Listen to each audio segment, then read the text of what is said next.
Don't come to Thanksgiving. It's family only. That was the message my daughter-in-law sent me after I paid $620,000 to save their home. I stared at those words on my phone screen, wondering how a woman I treated like my own daughter could send something so cold with the casual tone of someone canceling lunch plans. No explanation. No warmth. No hesitation.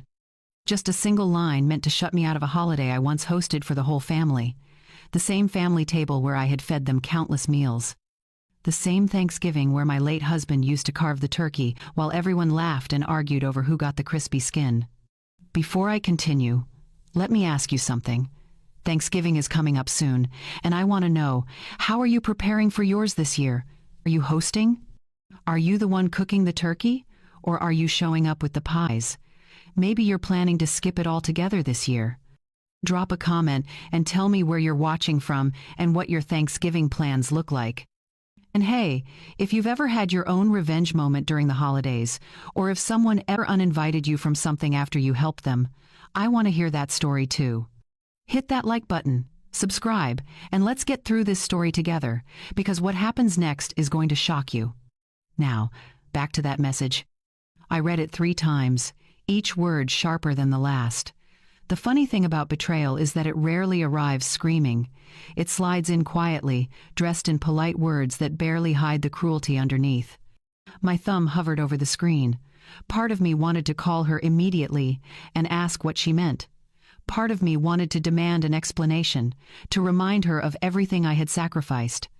But another part of me, the part that had been growing quieter and smaller over the past 6 months, suddenly woke up with a clarity I hadn't felt in years.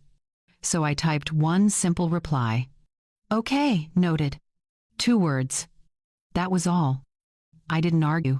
I didn't question her. I didn't beg for an invitation or remind her of the money I had given them. I just acknowledged her message the way you acknowledge a weather report. Simple, detached, final. And in that moment, something inside me shifted. The years of bending, of excusing, of pretending everything was fine when it clearly wasn't, all of that finally settled into a shape I couldn't ignore anymore. I set the phone down on my kitchen counter and walked to my bedroom. My house felt different that night. The silence wasn't the usual soft quiet that comes with living alone. It was the kind of silence that arrives right before a storm. The kind that presses against your ears and makes you hold your breath without realizing it. I opened my closet and pulled down a locked tin box from the top shelf. Inside were documents I had filed away months earlier. Papers my attorney had urged me to keep safe, just in case. At the time, I thought he was being overly cautious. Now, I understood. He had seen what I was too kind to notice. Michael and Jenna had signed those documents without reading a single line. They were too desperate, too relieved to question anything I put in front of them.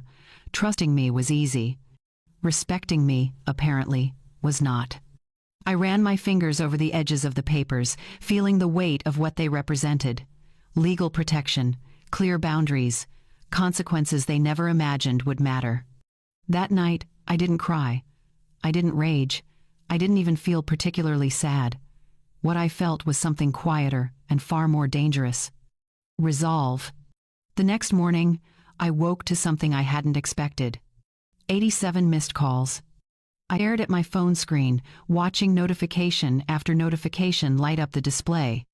Michael's name appeared over and over, mixed with Jenna's frantic messages and even calls from her relatives, people I barely knew.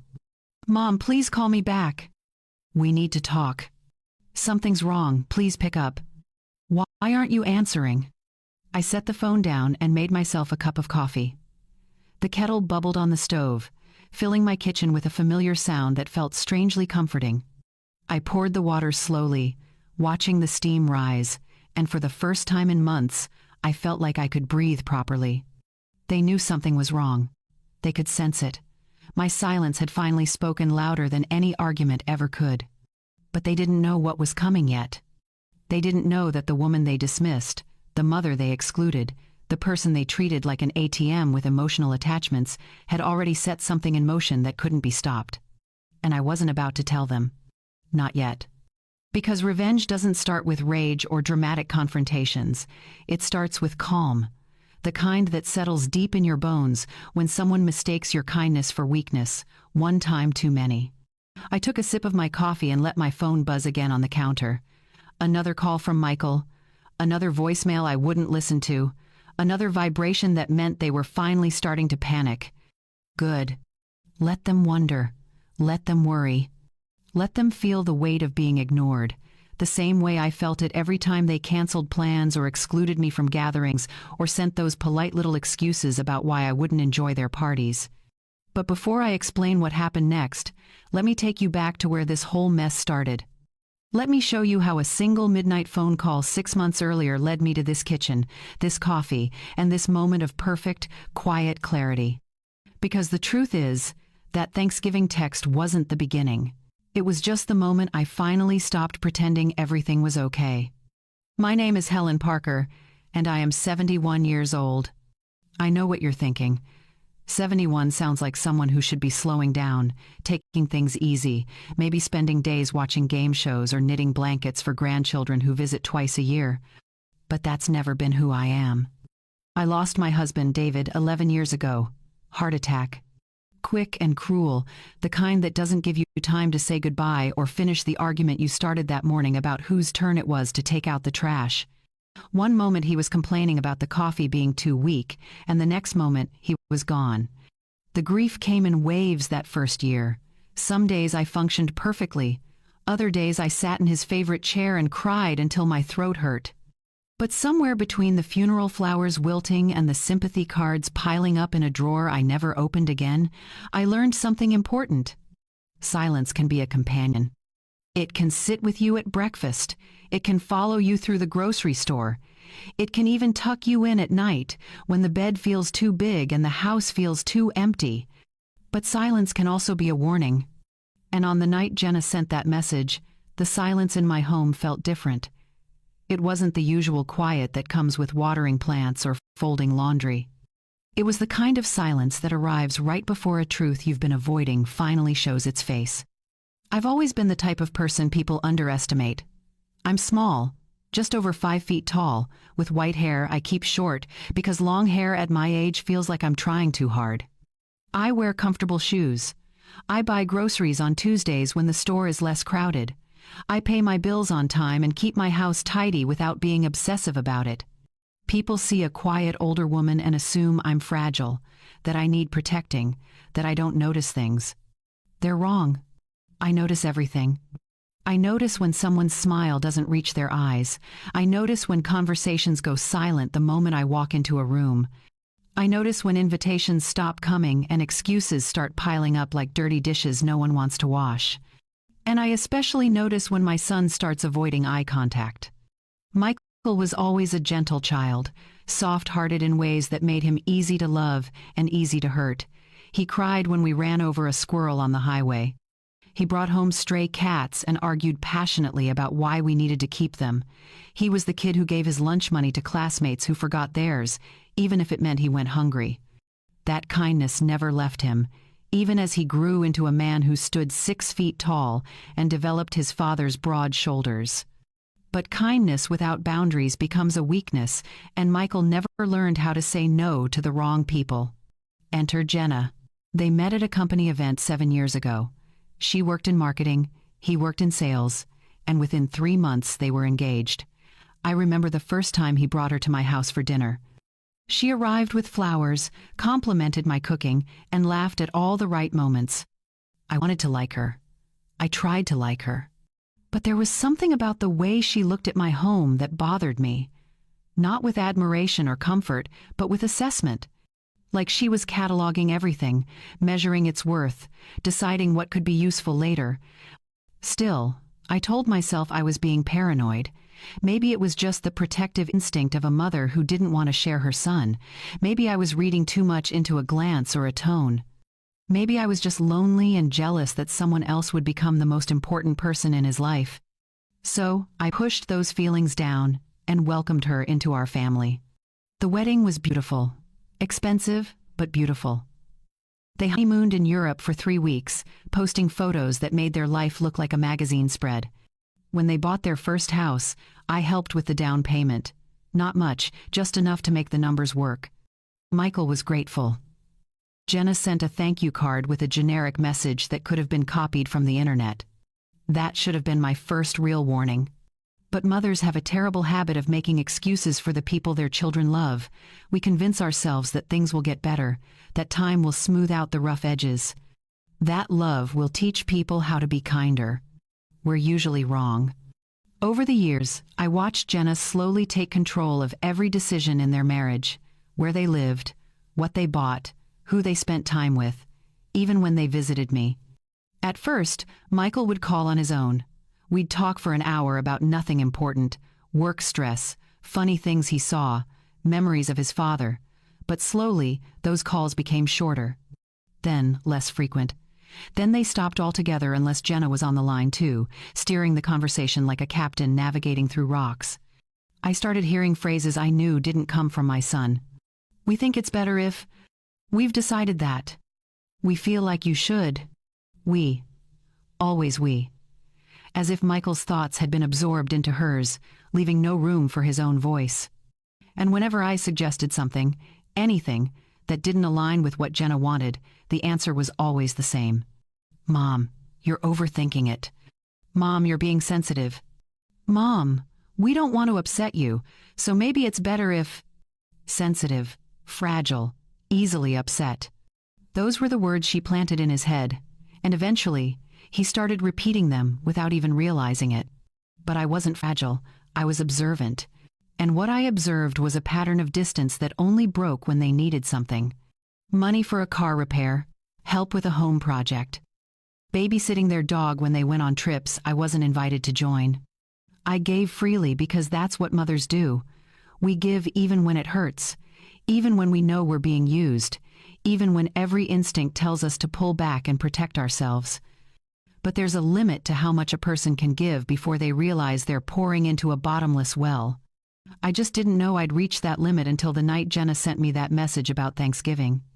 And now, sitting in my quiet kitchen, with 87 missed calls lighting up my phone screen, I understood something I should have seen years ago.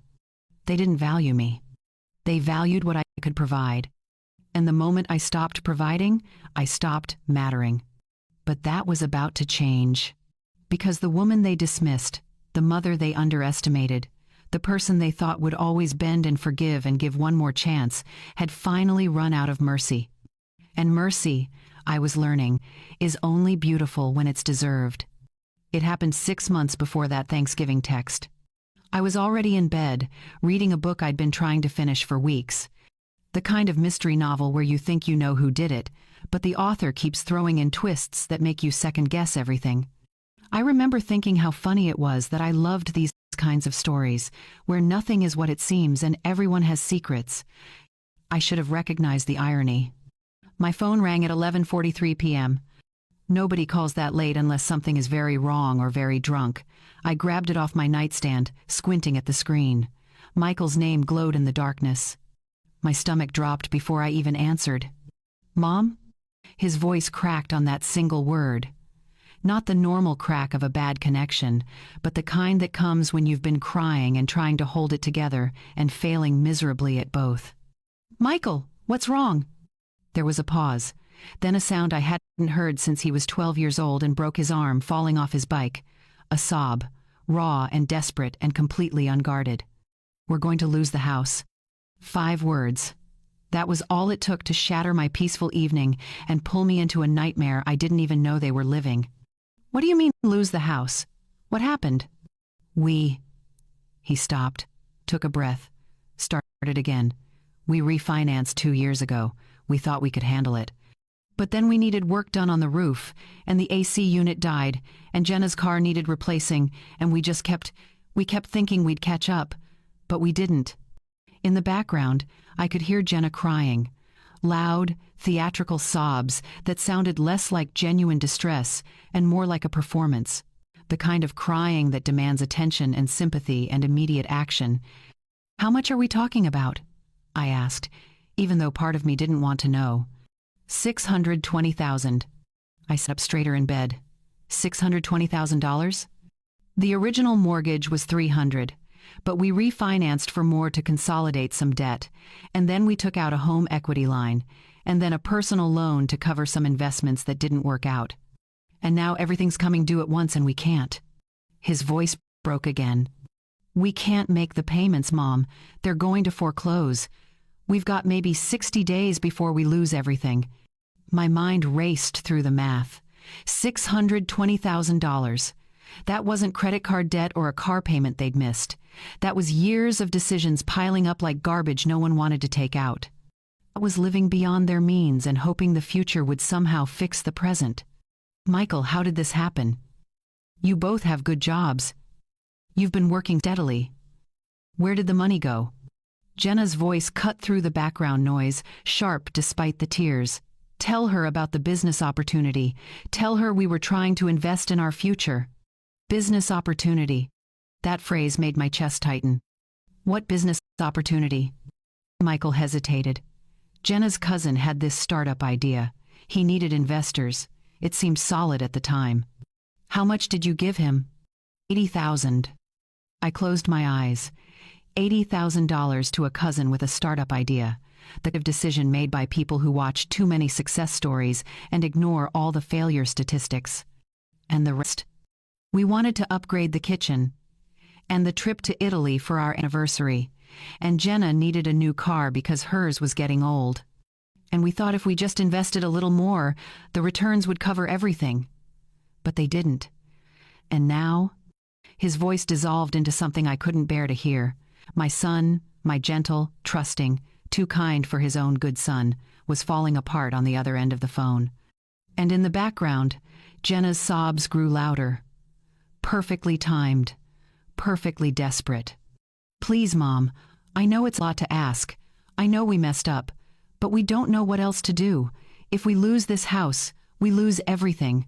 Our credit will be destroyed. We'll have nowhere to go, please. Every instinct I had screamed at me to say no, to tell him this was a problem they created and a lesson they needed to learn, to explain that bailing them out would only teach them that someone would always catch them when they fell. But mothers don't operate on logic alone.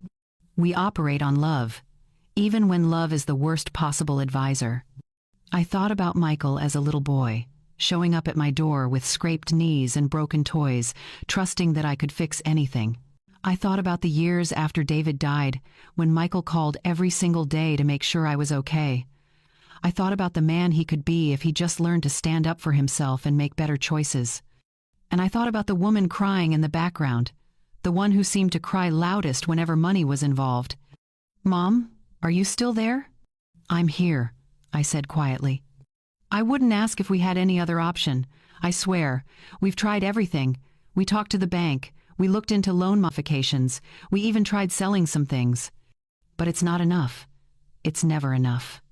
Silence stretched between us, the kind that feels like standing at the edge of a cliff, knowing you're about to jump, but not sure if there's water below or just rocks. Let me think about it, I finally said. Thank you. Thank you so much. I know this is huge. I know we don't deserve this, but thank you for even considering it. Jenna's voice again, closer to the phone now. We'll pay you back, I promise. As soon as we get back on our feet, every penny. Promises. The currency of people who have nothing else to offer. We hung up shortly after. I sat in the darkness of my bedroom, staring at the wall, feeling the weight of what they were asking settle onto my shoulders like a coat made of stones. $620,000. That was almost everything David and I had built together. The emergency fund we saved for 30 years, the investments we carefully chose, the rental property we bought as insurance against an uncertain future. If I gave them that money, I'd be left with almost nothing. No safety net, no backup plan, no cushion for my own emergencies. But if I didn't, Michael would lose his home. And despite every red flag waving in my mind, despite every warning bell ringing in my gut, I couldn't stand the thought of my son standing in the rubble of his own mistakes with nowhere to go. So, I made the decision that would change everything. I decided to help them. And in doing so, I handed them the weapon they'd eventually use to cut me out of their lives completely. I didn't sleep that night. Instead, I sat at my kitchen table with a calculator, a notepad, and every financial statement I could find. Numbers that represented 30 years of careful planning stared back at me. Numbers that David and I'd built together, penny by penny, sacrifice by sacrifice.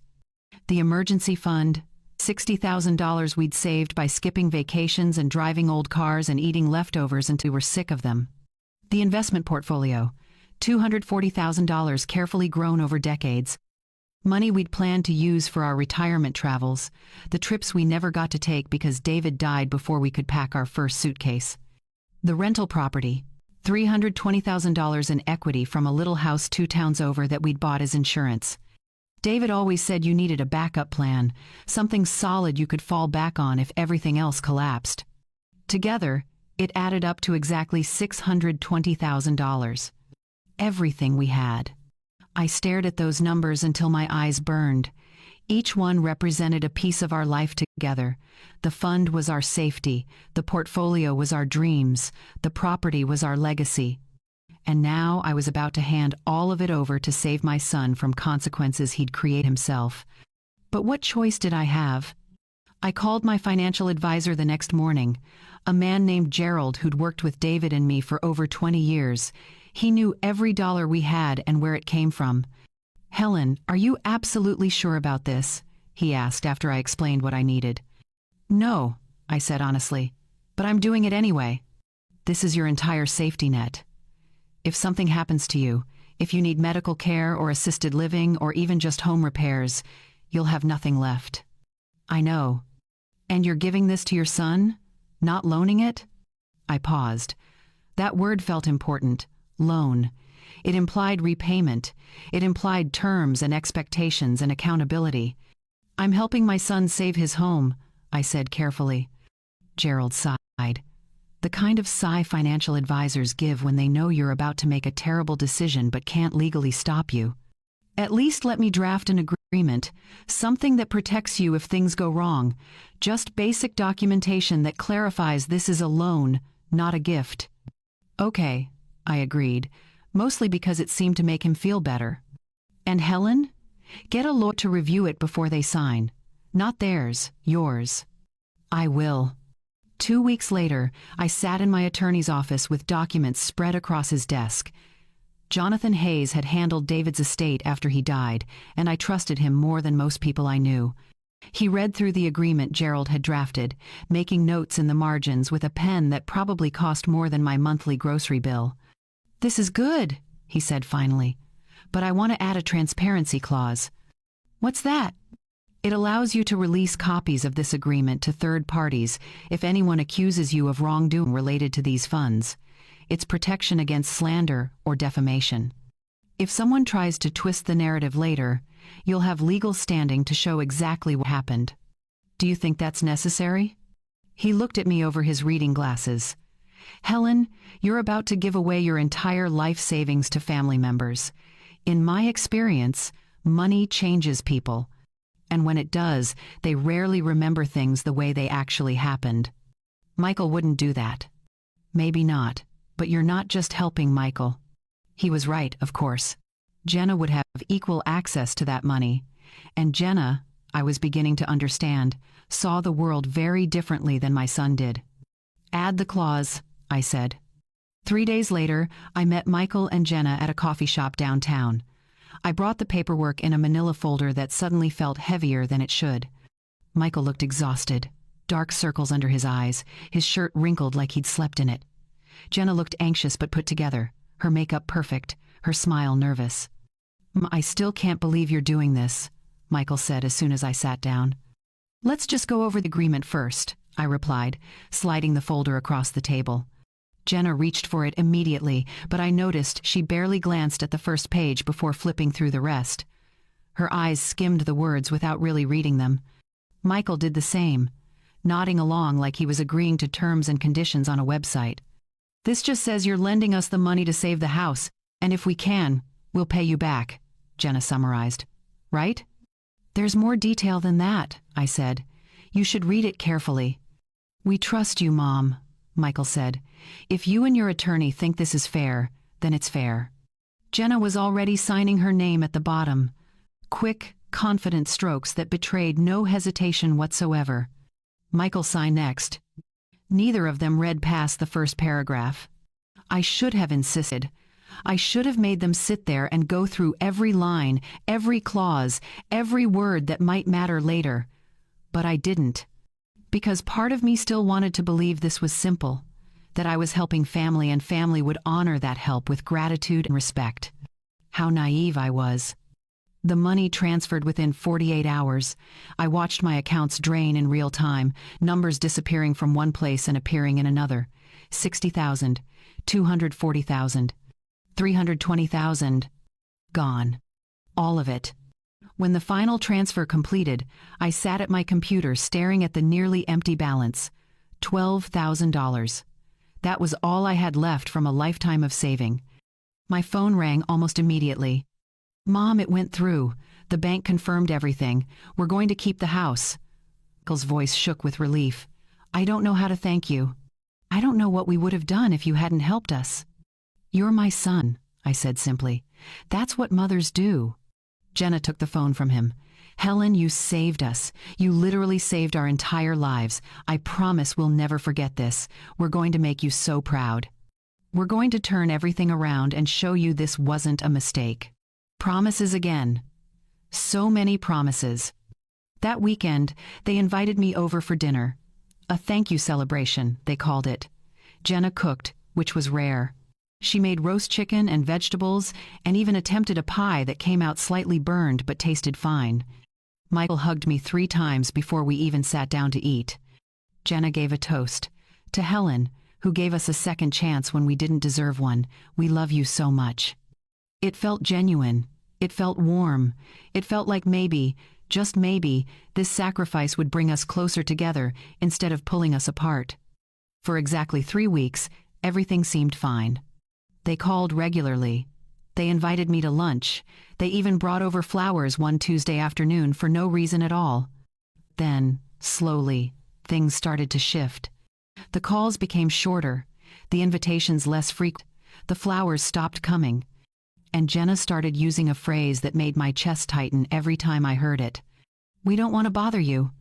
As if my presence was a bother. As if spending time with me was an obligation instead of a choice. I told myself I was imagining things, that they were just busy getting their lives back on track, that the distance was temporary. But deep down, in that quiet place where truth lives even when you don't want to acknowledge it, I knew something had changed. Saving them hadn't brought us closer. It had given them permission to pull away. Because people rarely value what comes too easily, and I had made saving them far too easy. The first missed Sunday dinner should have told me everything I needed to know. For years, we'd had a standing arrangement. Every other Sunday, Michael and Jenna would come over for dinner, nothing fancy. Just pot roast or chicken, mashed potatoes, whatever vegetables I had on hand. It was our time to catch up, to stay connected, to feel like family. The Sunday after I transferred the money, they came as usual. Michael ate 3 helpings and praised everything. Jenna complimented my table setting and took pictures of her plate like she was documenting evidence of a perfect life. 2 weeks later, they canceled. Last minute. Something came up at work, they said.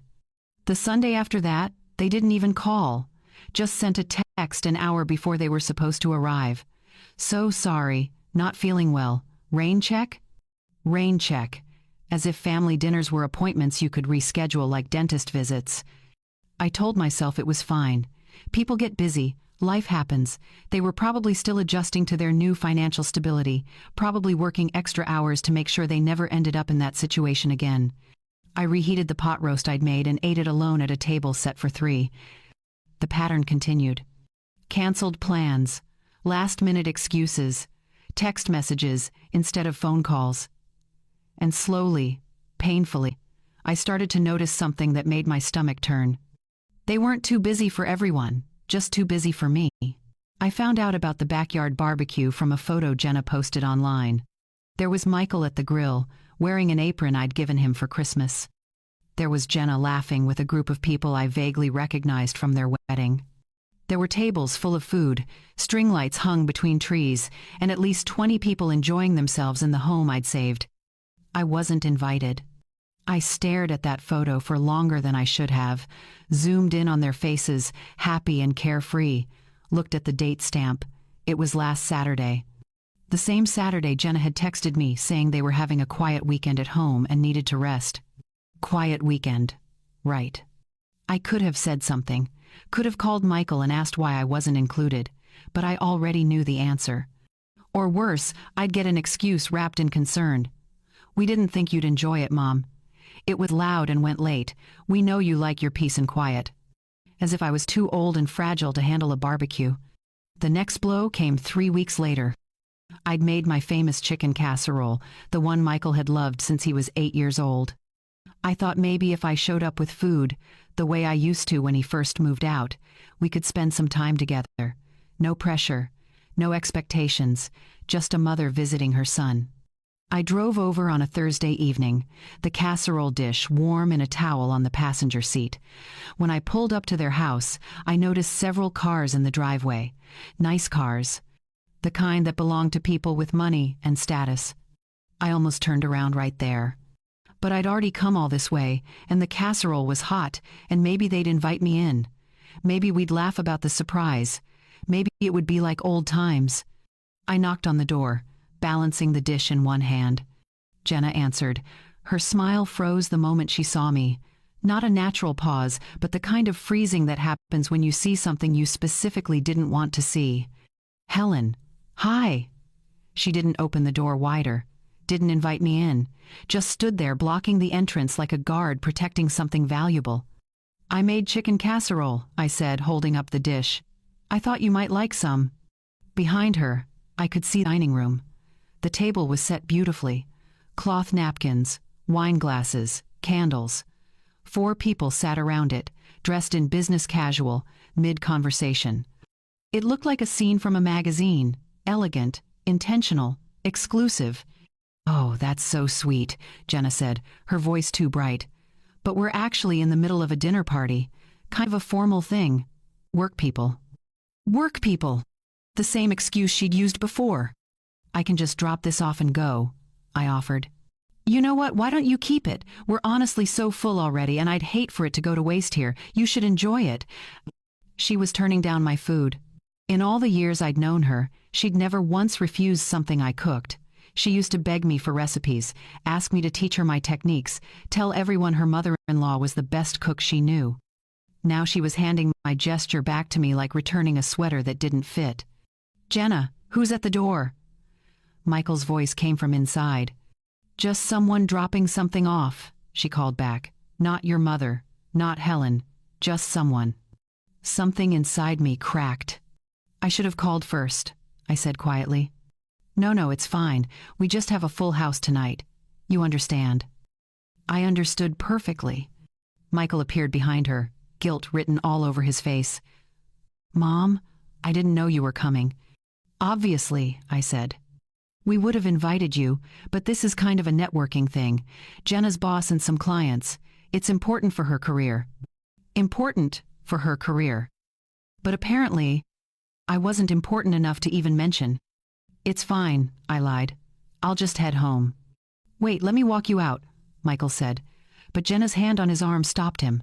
Honey, they're waiting for the next course, she said sweetly. I'm sure your mom understands. He hesitated. For just a moment, I thought he might choose me. Might tell his wife that his mother showing up with food was more important than impressing her boss. Might remember that I was the reason they still had this house to host dinner parties in. But he didn't. Thanks for stopping by, Mom. I'll call you tomorrow. The door closed. I stood on their porch holding a casserole dish that suddenly felt like it weighed 100 pounds. Through the window, I could see them return to the table. Laughter floated out into the evening air. Someone made a toast. Glasses clinked. Life continued inside, warm and bright and full. And I stood outside in the growing dark, finally understanding what I should have known from the beginning. They didn't want me. They wanted what I could provide. And now that I'd given them everything, I had nothing left to offer, which meant I had become nothing to them. I walked back to my car, placed the casserole on the passenger seat, and drove home in silence. That night, I ate the chicken alone, every bite tasting like the truth I'd been swallowing for months. I wasn't family. I was a resource they'd used up. And used up resources get thrown away. The weeks that followed the casserole incident were quieter than I expected. Michael called once, apologizing for that night. He said Jenna felt terrible about turning me away. He said they'd been under so much pressure at work, trying to prove themselves, trying to rebuild their stability. He said all the things people say when they know they've hurt you but don't want to actually change their behavior. I accepted his apology, because that's what mothers do. We accept. We forgive. We make it easy for our children to hurt us again. October bled into November. The air turned colder. Trees dropped their leaves in piles that needed raking. And every year at this time, I started planning Thanksgiving. For as long as I could remember, Thanksgiving had been my holiday. David used to joke that I started planning the menu in September, testing recipes and making lists that covered every surface in the kitchen. After he died, the tradition continued, but smaller. Just Michael, Jenna, and me. Sometimes a neighbor or a friend who had nowhere else to go. It was never fancy, just turkey, stuffing, mashed potatoes, green beans, and 3 different kinds of pie because I could never choose just one. This year, I'd already bought the turkey. 20 pounds, enough for leftovers. I'd written out my menu, checked my pantry, made a shopping list for everything I still needed. I sent Michael a text 2 weeks before Thanksgiving. Looking forward to seeing you both on the 28th. I'm making your dad's favorite stuffing recipe. He replied with a thumbs up emoji. That should have been my warning. Michael never used emojis when he had something real to say. But I ignored it. Chose to believe everything was fine. On Thanksgiving Eve, I spent the afternoon cleaning my house, dusting shelves, vacuuming carpets, polishing the dining table until it gleamed. I set out the good dishes, the ones David and I got as wedding gifts, white china with tiny blue flowers along the edges. The house looked ready, felt ready. I'd even put out a small centerpiece with pine cones and candles, the kind of decoration that makes a room feel warmer. At 9:17 p.m., my phone buzzed with a message. I was in my bedroom, already in my nightgown, reading before sleep. I picked up the phone, expecting something simple. Maybe Michael confirming what time to arrive. Maybe Jenna asking if she should bring wine. Instead, I saw this. Don't come to Thanksgiving. It's family only. We know you spent $620,000 to save our house, but we just want a simple, private holiday. Thanks for understanding. I read it 3 times. Each time, the words felt sharper, colder, more deliberately cruel. Don't come to Thanksgiving. Not we need to postpone or can we reschedule or even we're not hosting this year. Just don't come. And then that phrase that made my hands shake. It's family only. Family only. As if I wasn't family. As if the woman who gave birth to Michael, who raised him, who liquidated her entire savings to rescue him, wasn't family enough to sit at a table in a house she'd saved. I stared at the message until the screen blurred. My first reaction wasn't tears. It wasn't shock. It wasn't even anger. It was clarity. The kind of clarity that arrives when you've been wandering in fog for months and suddenly the air clears and you can see exactly where you are and how you got there. Every canceled dinner, every missed call, every excuse about being too busy or too tired or too overwhelmed, every event I wasn't invited to, every moment I was made to feel like a burden instead of a blessing. It all led here. To this message, to this moment. To this casual dismissal sent at 9:17 p.m., the night before a holiday I'd spent weeks preparing for. They didn't value me. They never had. I was useful when I had something to give. The moment I gave everything, I became disposable. My fingers moved across the screen almost automatically. I typed 2 words. Okay, noted. That was all. No questions, no arguments. No pleading for an explanation or demanding to know what family only meant when I was literally his mother. Just 2 words that carried more weight than Jenna would ever understand. I set the phone down on my nightstand and looked around my bedroom. The house I'd lived in for 40 years, the bed I'd shared with David, the dresser that held our wedding photo in a silver frame. the closet where his favorite sweater still hung because I couldn't bring myself to donate it. This was my home, my life, my peace. And somewhere across town, in a house I'd saved from foreclosure, my son and his wife were planning a Thanksgiving that specifically excluded the person who made it possible. I stood up and walked to my closet, pulled down that locked tin box, opened it with hands that didn't shake anymore.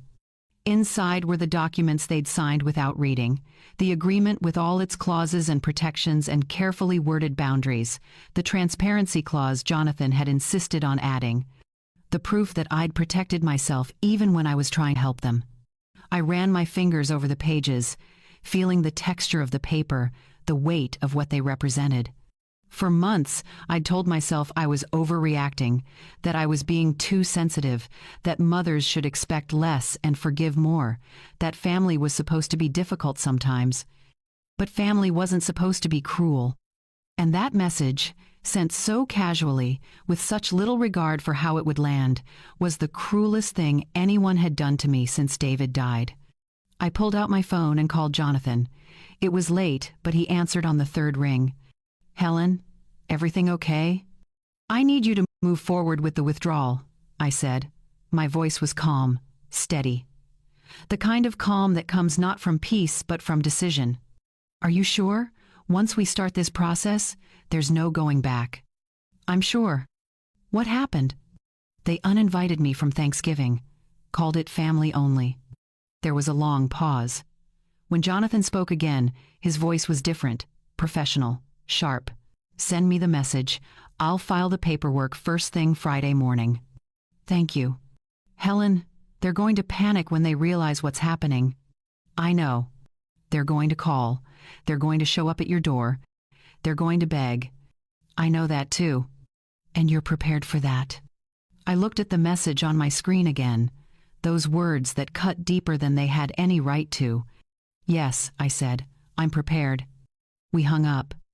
I placed the documents back in the box, locked it, and returned it to the closet. Then I went back to bed, turned off the light, and for the first time in months, I slept deeply.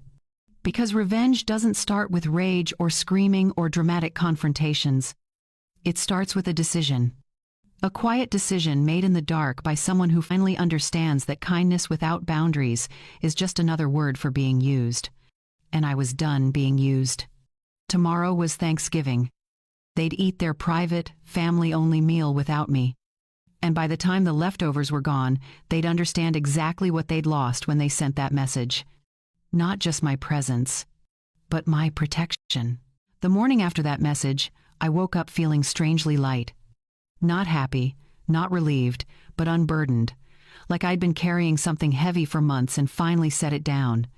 I made coffee, watered my plants, sat at the kitchen table with the morning sun streaming through the window. Everything looked the same as it always did, but something fundamental had shifted. I'd made a decision. And decisions, once made, have a way of clarifying everything that comes after. My phone sat silent on the table. No calls yet. No frantic messages. They probably assumed I'd accepted their dismissal the way I'd accepted everything else. Quietly, without protest. Like a good mother who knows her place. They had no idea what was coming. I opened my laptop and pulled up the digital copy of the agreement they'd signed, the one they'd barely glanced at before scribbling their names at the bottom. I'd read it dozens of times since that day in the coffee shop, but now I read it with different eyes. Eyes that saw it not as protection I hoped I'd never need, but as a weapon I was about to use. Let me tell you what they agreed to, what they signed without reading, what they dismissed as just paperwork that didn't matter. The document was titled Financial Assistance Agreement and Asset Protection Framework. Formal, legal, binding.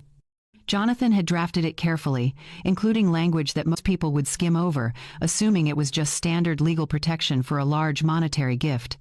But it wasn't a gift.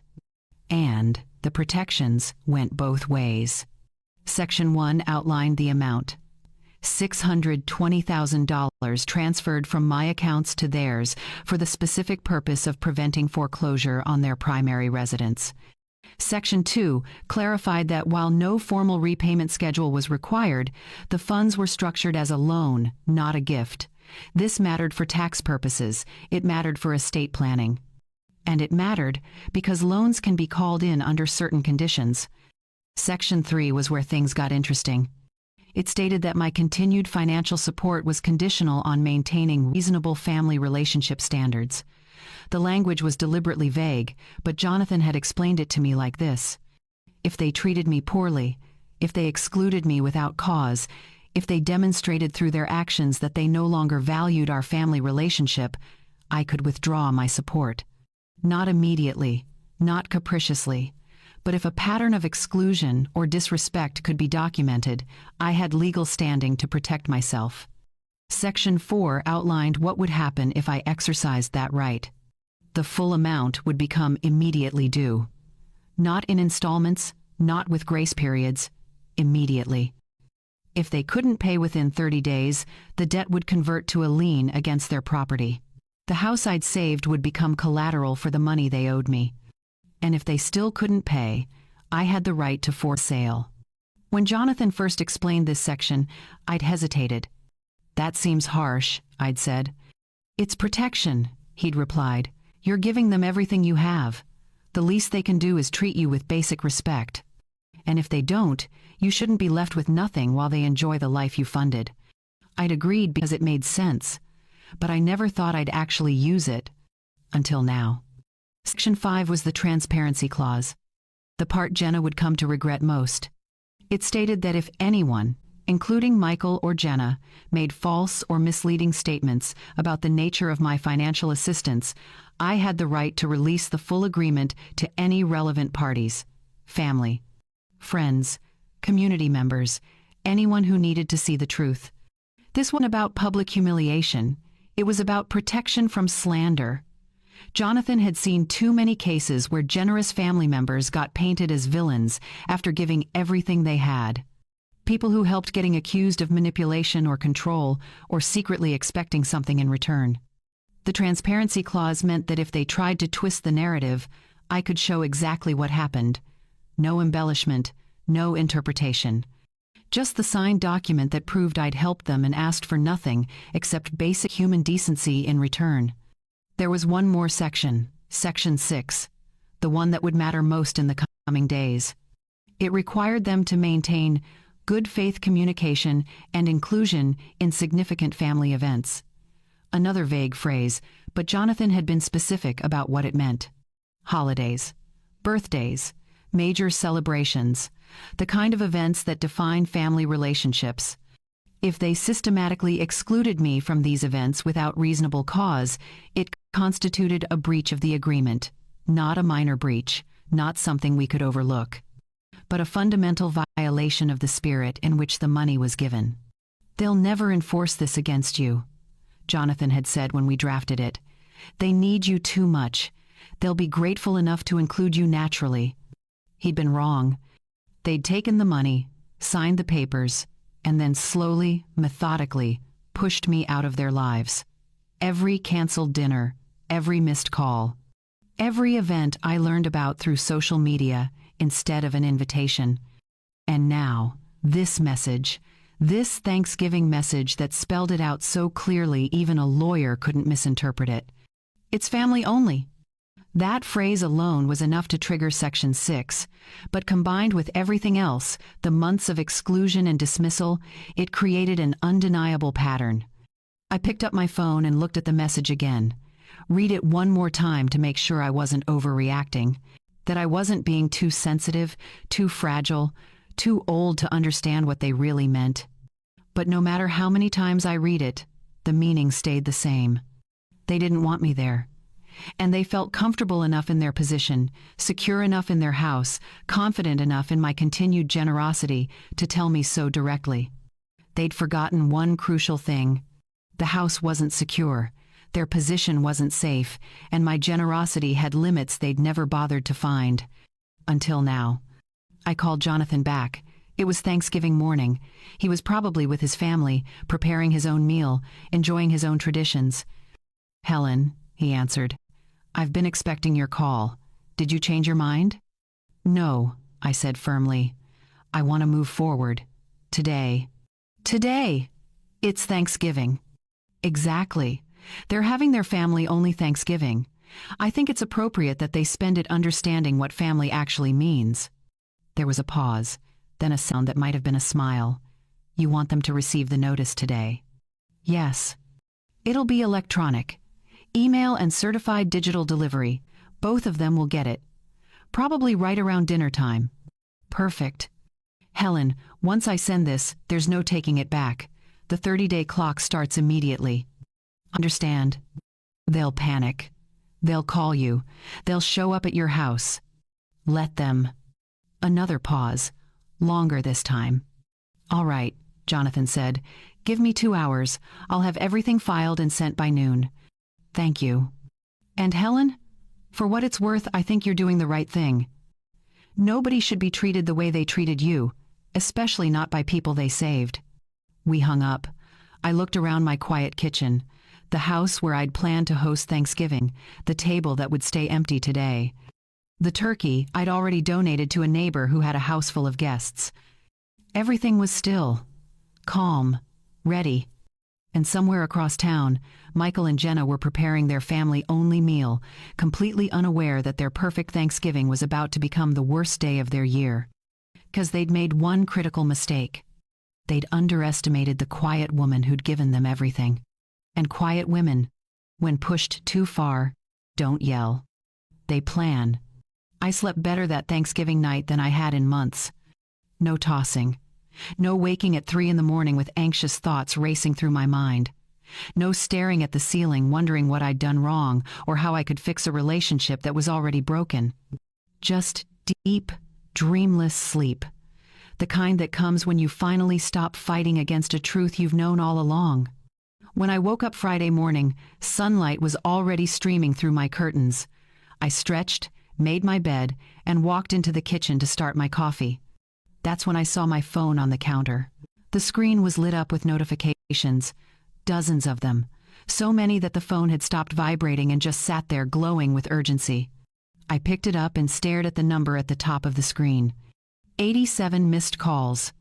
87. I scrolled through them slowly, watching the pattern emerge. Michael, Jenna, Michael, Jenna, Michael, Jenna's mother, Michael, Jenna, a number I didn't recognize. Michael, Jenna, Michael's college friend Dan, Jenna, Michael, Michael, Michael. The calls had started at 11:52 the night before, right around the time Jonathan said the electronic notices would be delivered, and they hadn't stopped until almost 4 in the morning. I could picture it so clearly. Michael and Jenna, probably cleaning up after their family-only Thanksgiving dinner, relaxed and full, maybe even laughing about how peaceful the day had been without complications. Then the email notification. The certified digital document. The legal language that made their hearts stop. Notice of loan acceleration and repayment demand. I imagined Michael reading it first, his face going pale, calling for Jenna, reading it again together, the confusion turning to panic, the panic turning to frantic phone calls that I didn't answer. 18 voicemails waited for me. I didn't listen to them. Not yet. Instead, I poured my coffee and sat at the kitchen table, the phone silent in my hand. It buzzed. Another call. Michael. I watched his name flash on the screen until it went to voicemail. 30 seconds later, a text came through. Mom, please answer. We need to talk. Something's wrong with the paperwork. Please call us back. Something's wrong with the paperwork. As if this was a mistake. A clerical error. Something that could be fixed with a quick phone call and a reasonable explanation. Another text, this one from Jenna. Helen, I don't understand what's happening. The email says we owe you the full amount within 30 days. That can't be right. Please call us so we can clear this up. Clear this up. Such a casual phrase for such a serious situation. I took a sip of my coffee, set the phone down, looked out the window at my small backyard where the bird feeder I'd filled yesterday was already attracting cardinals. The phone rang again. This time I did answer, but not to talk, just to hear. Mom? Michael's voice cracked. Mom, thank God. Listen, we got this crazy email last night. It says something about the loan being called in and we have 30 days to pay everything back. But that doesn't make sense. You said we didn't have to pay you back. You said it was to help us. I stayed silent. Mom, are you there? I'm here, I said quietly. Okay, good, okay. So this is just a mistake, right? Some kind of automatic thing your lawyer sent by accident? Because we can't possibly pay back $620,000 in 30 days. That's impossible. Nobody could do that. It's not a mistake, I said. Silence on his end. Then a muffled sound like he was covering the phone to talk to someone. Jenna, probably, demanding to know what I was saying. What do you mean it's not a mistake? I mean exactly what the document says. The loan is being called in. You have 30 days. But why? We didn't do anything wrong. We've been making our house payments. We're back on track. Everything's fine. Is it? I asked. Is everything fine? Yes. I mean, we're doing so much better.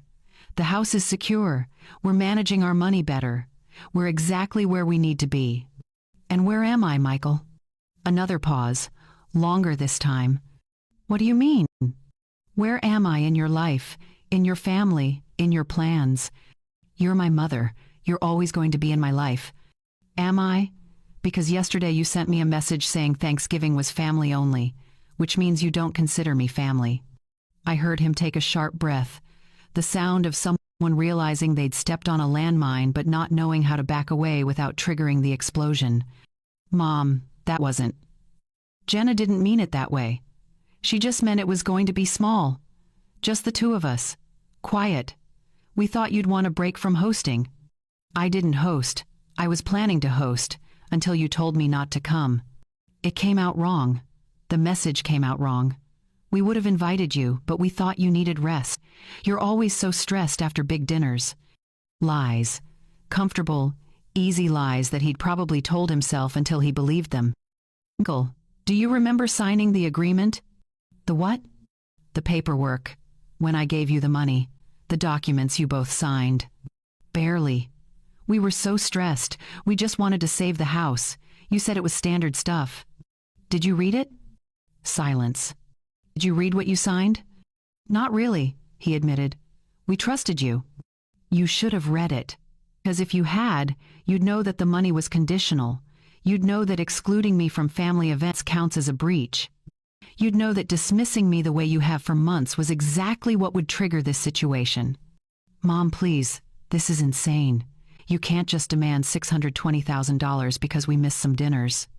It's not about missed dinners. It's about a pattern. It's about being uninvited from holidays. It's about standing on your porch with food while you hosted other people. It's about being called family only as if I'm not family at all. My doorbell rang. Once. Twice. 3 times in rapid succession. Are you at my house? I asked. We need to talk in person. Please open the door. I walked to the window and looked out. Michael's car was parked in my driveway. Both of them stood on my porch, phones in hand, looking desperate. No, I said simply. Mom, please, just let us explain. You've had months to explain. Months to include me. Months to treat me like I mattered. You chose not to. This is Jenna's fault, he said suddenly. She's the one who sent that message. I didn't even know about it until after. I would never have said family only. You have to believe me. Behind him, I could hear Jenna shouting, Don't blame this on me. You agreed. You said you wanted it quiet. And there it was. The truth coming out under pressure. 30 days, I said. That's what the agreement says. 30 days to repay in full. Or the debt converts to a lien against your house. We can't do that. You know we can't do that.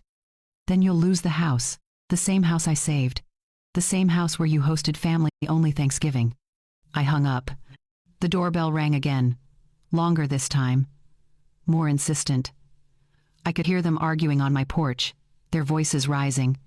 But I didn't go to the door. Didn't look out the window. Didn't give them the satisfaction of seeing how calm I felt. Because for the first time since David died, I wasn't the one begging for scraps of attention. They were. They stayed on my porch for 20 minutes. I know because I watched the clock, listened to their voices rise and fall through the door, heard Jenna crying, Michael pleading, both of them taking turns pressing the doorbell like it might magically change my mind. It wouldn't. Finally, their footsteps retreated. Car doors slammed. The engine started and faded down the street. I made myself breakfast, scrambled eggs and toast, ate slowly while reading news on my tablet. The house felt peaceful in a way it hadn't felt in months. By noon, my phone had accumulated another 15 missed calls. I turned off the ringer and set it face down on the counter. The weekend passed quietly. I cleaned closets, organized my pantry, watched movies I'd been meaning to see. And through it all, my phone continued lighting up with messages I didn't read and calls I didn't answer. Monday morning brought something new. A frantic text from Michael at 6:47 a.m. The bank called. They know about the lien filing. They're reviewing our loan status. Mom, this is getting out of control. Please call me. I set the phone down and finished my coffee. 10 minutes later, another text. This one from Jenna. Our mortgage lender wants documentation of all our debts. They say if there's a lien against the house, it affects our loan terms. Helen, you're destroying everything we built. Please stop this. Everything they built, as if my $620,000 had nothing to do with it. At 9:15, my doorbell rang again. I looked through the window. Both of them stood there, but they looked different than they had Friday morning. Michael's shirt was wrinkled, his hair uncombed. Jenna had no makeup on, her eyes red and swollen. They looked like people who hadn't slept in days. Good. I opened the door but didn't invite them in. Just stood in the doorway, my hand on the frame, creating a barrier they couldn't cross without pushing past me. We need to talk, Michael said. His voice had lost its pleading tone. Now it just sounded tired, desperate. Then talk. Can we come in? No. Jenna made a sound somewhere between a laugh and a sob. Are you serious right now? You won't even let us inside. You made it clear I'm not welcome in your home. I'm extending the same courtesy. That was a misunderstanding, Michael said quickly. A stupid, horrible misunderstanding, Jenna already explained. She didn't mean family only the way it sounded. How did she mean it? They looked at each other. Neither had an answer. The bank is threatening to call our entire mortgage, Michael said, changing tactics. They're saying the lien creates a risk they didn't agree to. We could lose everything. You already lost everything, I said calmly. 6 months ago, I'm the one who saved you, and now I'm the one collecting what you owe. We don't have $620,000, Jenna said, her voice breaking. You know we don't have it. Nobody has that kind of money sitting around. You're asking for something impossible. Then you should have thought about that before you sent me that message. It was one text, one mistake, and you're going to destroy our entire lives over it. It wasn't one text. It was months of exclusion, months of canceling plans and avoiding me and treating me like I was a burden. That text was just the moment you finally said out loud what you'd been showing me for half a year. Michael stepped forward, his hands raised like he was trying to calm a frightened animal. Mom, please, I know we screwed up. I know we took you for granted. I know we should have treated you better.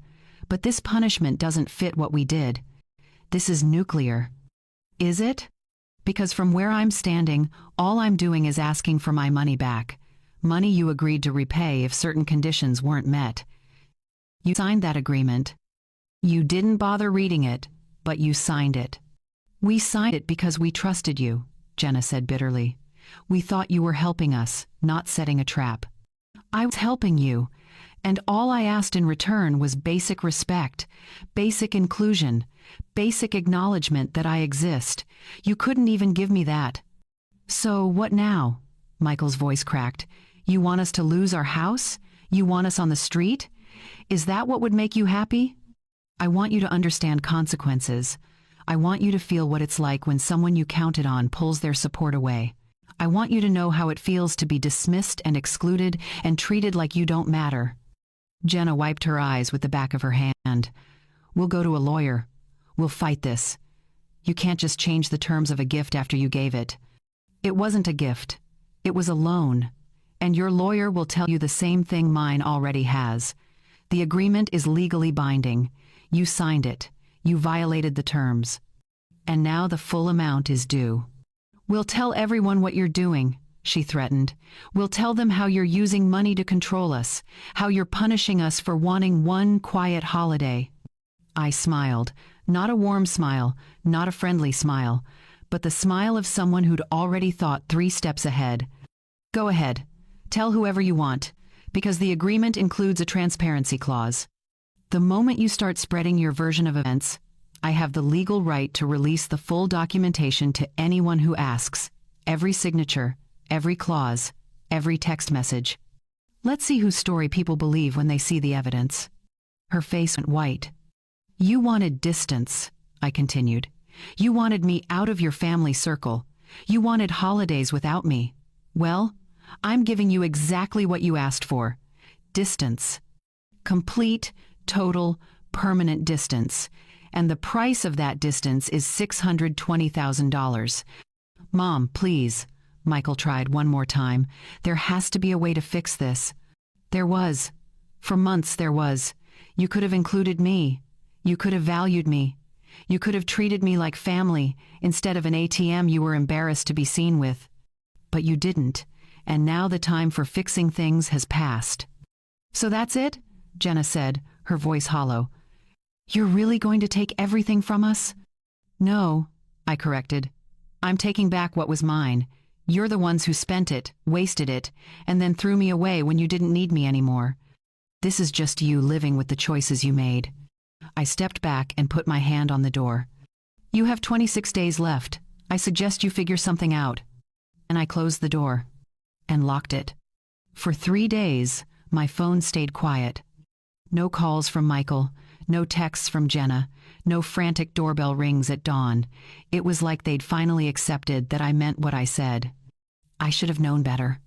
On Thursday afternoon, my sister called. Linda, who lived 2 hours away and usually only contacted me on birthdays and holidays.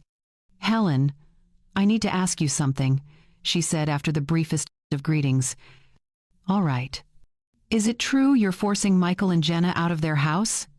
My hand tightened on the phone. "Who told you that?" "Jenna called me. She was crying. She said you gave them money to save their home, and now you're demanding it back immediately. She said they're going to lose everything because you changed your mind about helping them." There it was, the story Jenna was telling, the version where I was the villain who promised help and then cruelly snatched it away. "That's not what happened," I said. "Then what did happen?" "Because she made it sound like you're punishing them for something small. She said you got upset about a holiday miscommunication, and now you're destroying their lives." Holiday miscommunication. What a gentle way to describe being uninvited from Thanksgiving. "Linda, did Jenna mention what that miscommunication was?" "She said you wanted to come to Thanksgiving and they asked if you could postpone because they were having a small private dinner. She said you took it personally. They told me not to come, said it was family only, after I spent $620,000 saving their house." Silence.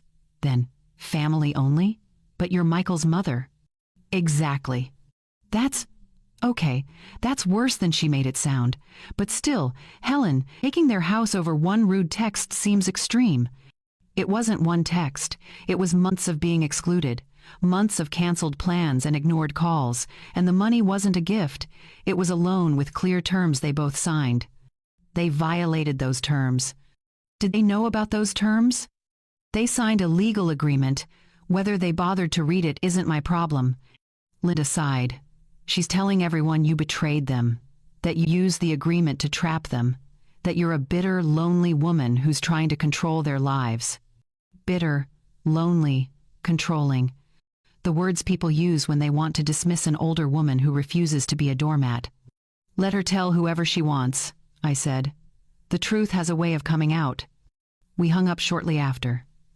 I sat with the phone in my hand, feeling the anger I'd kept carefully controlled start to simmer. Within an hour, 3 more people contacted me. My neighbor across the street, asking if everything was okay because she'd heard some concerning things. An old friend from book club, wanting to know if the rumors about me going after my son's family were true. Even Michael's college friend Dan, who I'd known since he was 20 years old, sent a careful text asking if I needed someone to talk to about the situation with Michael. Jenna was working fast, spreading her version to anyone who would listen, painting herself as the victim of a cruel, unreasonable mother-in-law who couldn't let go of control. I called Jonathan. "She started," I said when he answered. "Started what?" "Telling people her version. Making me look like I'm the one who betrayed them." "What exactly is she saying?" Told him. Every message, every phone call, every carefully worded question that carried Jen's narrative underneath. When I finished, Jonathan was quiet for a moment. "Do you want to invoke the transparency clause?" "Yes." "You understand what that means? Once I release these documents, everyone will see them. Family, friends, anyone Jen has been talking to. It'll spread quickly." "That's exactly what I want. Let them see the truth. Let them see what she signed and what she's conveniently leaving out of her sob story. Give me a list of everyone who's contacted you with concerns. I'll send them the full agreement along with a brief explanation. Nothing dramatic, just the facts." I spent the next 30 minutes compiling names. Linda, my neighbor, my book club friend, Dan, 2 cousins, a former coworker, even the woman from church who'd sent a concerned email that morning. 9 people total. 9 people Jenna had reached with her version of events. Jonathan sent the documents that evening. A simple email with the subject line, "Documentation regarding financial assistance agreement." No accusations, no emotional language, just the signed agreement, the text message Jenna sent me about Thanksgiving, and a brief timeline showing months of canceled plans and exclusions. The response was immediate. Linda called first. "Helen, I had no idea. She didn't tell me any of this. She made it sound like you just decided to take the money back for no reason." "I know. The agreement clearly states the terms. And that text message, family only? After what you did for them? That's unforgivable." My neighbor came by in person, apologizing for doubting me. "I should have known better than to believe gossip. That girl has some nerve spreading lies about you after you saved their home." Dan sent a long text. "I've known you since college. I've seen how generous you've been with Michael his whole life. The fact that she twisted this into you being controlling is disgusting. Michael needs to grow a spine and stand up to her." One by one, the people Jenna had contacted with her version reached back out to me, and every single one of them saw through her story once they had the full picture. By Sunday, something else started happening. People Jenna hadn't directly contacted began getting copies, friends forwarding to friends, family members sharing with other family members. The document spread like water finding cracks, seeping into every corner of the social circle Jenna had tried to poison against me. My phone buzzed with a message from a cousin I hadn't spoken to in over a year. "Just saw the agreement. I'm so sorry you went through this. Jenna called me last week crying about how you abandoned them. She left out everything important. Everyone's talking about it now. Everyone's talking about it." That phrase should have made me uncomfortable. I'd never wanted to be the center of drama or gossip, but this wasn't drama. This was truth. And truth, once released, has momentum nothing can stop. Tuesday morning, I received a message from someone unexpected. "Helen, this is Jenna's mother. I need to speak with you. Can I come by?" I stared at that message for a long time. Jenna's mother, a woman I'd met maybe 5 times, always polite but distant, the kind of person who smiled at family gatherings but never really engaged. "When?" I replied. "Today, if possible. This is important." 2 o'clock. She arrived exactly on time, standing on my porch with her husband, both of them looking uncomfortable and tired. I opened the door. And for the first time since this whole mess started, I saw something I hadn't expected. Shame. Jenna's parents stood on my porch looking like people who just discovered their favorite restaurant had been serving them spoiled food for years. "Come in," I said, stepping aside. They entered slowly, carefully, like they weren't sure if they were walking into a trap. I gestured toward the living room and we all sat down. Nobody spoke for a moment. The silence pressed heavy between us. Finally, Jenna's mother, Patricia, cleared her throat. "We saw the documents," she said. "I assumed you had." Jenna told us a very different story. Her voice was tight, controlled, the kind of control that comes from holding back anger. She said you gave them money as a gift, that there were no conditions. That you suddenly decided you wanted it back because you were lonely and upset about not being invited to one dinner. And now you know that's not true, I said. Her husband, Richard, leaned forward with his elbows on his knees. She left out the agreement entirely. She never mentioned signing anything. She definitely never told us about the terms. She probably never read the terms herself, I said. We've been calling family members, Patricia continued, asking them to stop sharing the documents, to give Jenna some privacy while this gets sorted out, but nobody will stop. Everyone keeps forwarding them. Everyone keeps talking about it. It's what happens when truth spreads, I said simply. It moves faster than lies because people recognize it. This is humiliating for our family. Richard's voice carried an edge now. Our daughter is being talked about like she's some kind of villain. People we've known for years are looking at us differently. Maybe they should. Patricia's head snapped up. Excuse me? Your daughter told me not to come to Thanksgiving. Said it was family only. After I liquidated my entire life savings to save her house. She spent months excluding me from events, canceling plans, treating me like an embarrassment, and when I finally enforced the consequences she agreed to, she ran around telling everyone I betrayed her.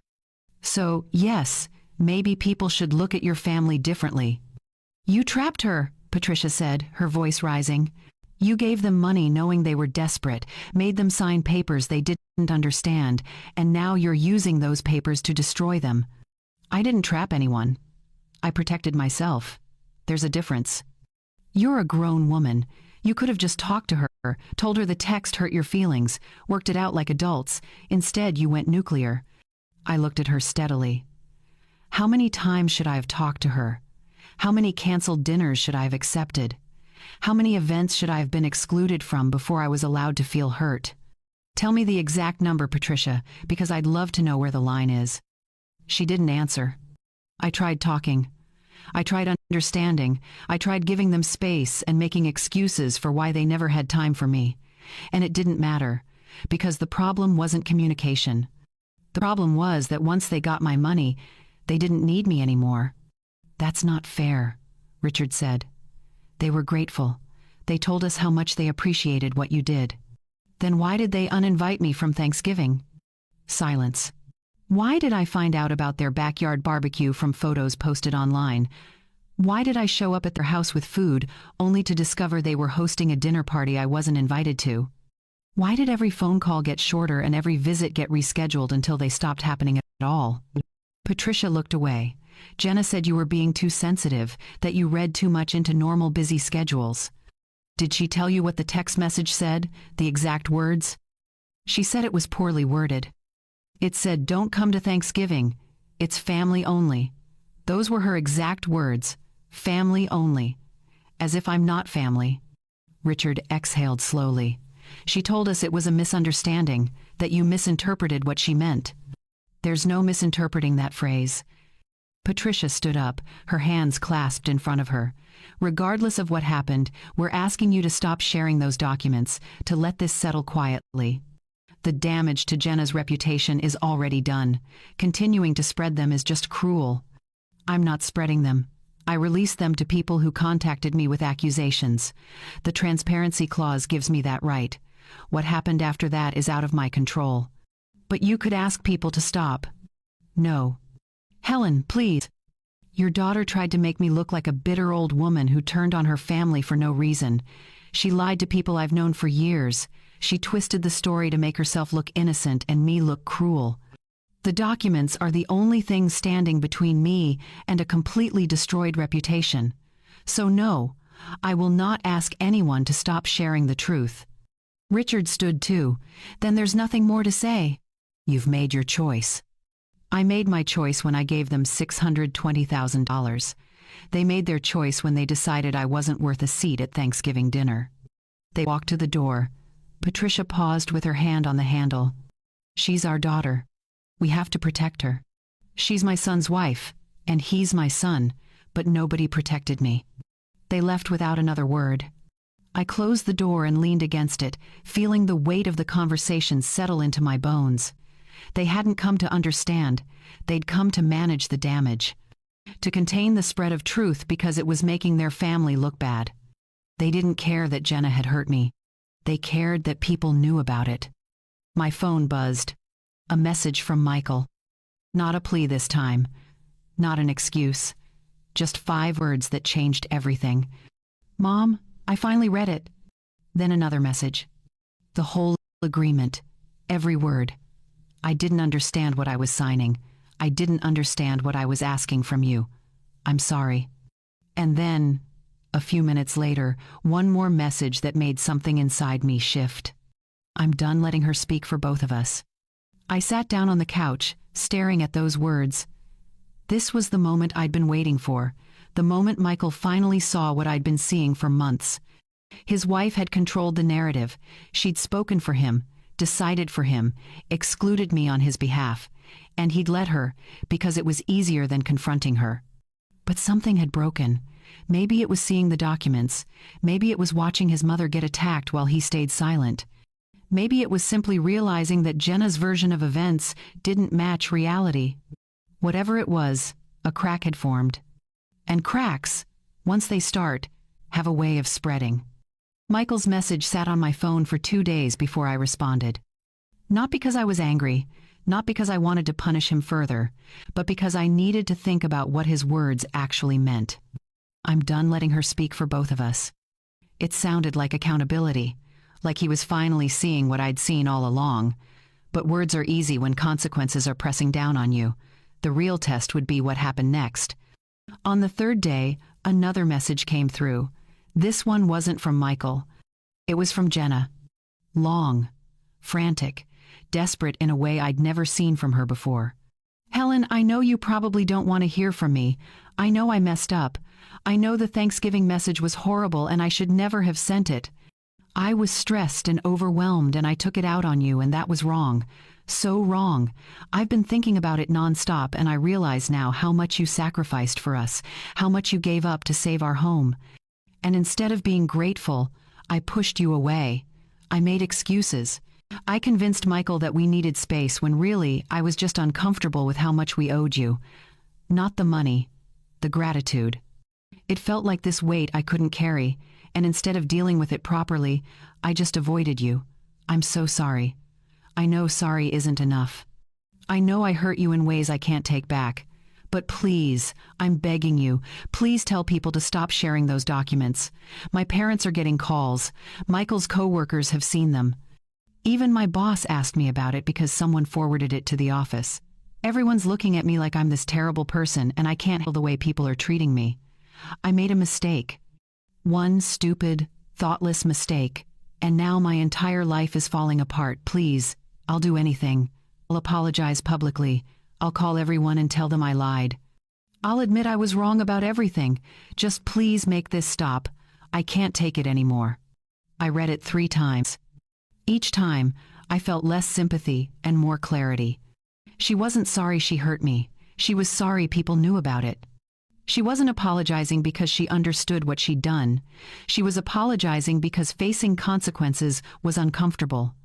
And most telling of all, she was asking me to fix the mess she created, to clean up her reputation, to make the discomfort go away so she could go back to her life without the weight of judgment. The same way she'd wanted me to go away when my presence became inconvenient. I set the phone down and walked to the kitchen, made myself tea, sat at the table where I'd eaten so many meals alone while they celebrated with others. The house was quiet, peaceful, mine. For months, I'd poured myself into their lives, their problems, their needs. I'd given them my money, my time, my energy. I'd made myself smaller so they could feel bigger. I'd accepted scraps of attention and convinced myself it was enough. But it wasn't enough. And somewhere along the way, I'd forgotten that I mattered too. Not because of what I could give, not because of what I could provide, but simply because I existed, because I was a person who deserved respect and inclusion and basic human kindness. Jenna's message asked me to save her again, to rescue her from the consequences she created the same way I'd rescued her from foreclosure. But I was done rescuing people who wouldn't even invite me to dinner. I picked up my phone and typed a response. Not long, not detailed, just one line that said everything I needed to say. Some lessons are meant to be learned the hard way. This one is yours. I hit send. Then I turned off my phone. Not to ignore more messages, not to avoid more pleas, but because I was finished with this chapter of my life, finished with people who only valued me when I was useful, finished with sacrificing my peace for people who wouldn't sacrifice their comfort for me. I walked to the living room and looked around. My home, modest but comfortable, decorated with photos of David and me from better times, books on shelves we'd built together, furniture we'd chosen carefully, prioritizing quality over flash. This was what I had left after giving everything to Michael and Jenna, not much by their standards. No fancy renovations or expensive trips or impressive dinner parties. But it was mine, and it was enough.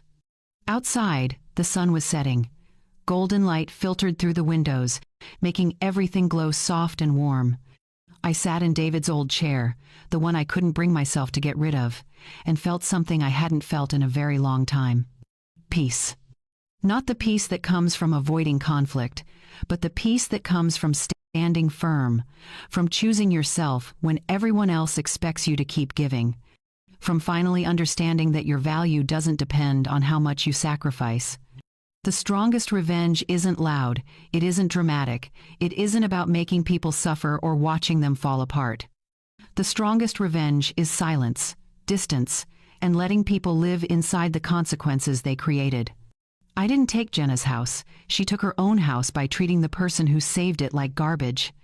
I didn't destroy their reputation. They destroyed it by lying about what happened. I didn't ruin their Thanksgiving. They ruined it themselves when they decided family only didn't include me. All I did was stop protecting them from the truth. And the truth, it turns out, was heavy enough to crush them without any help from me.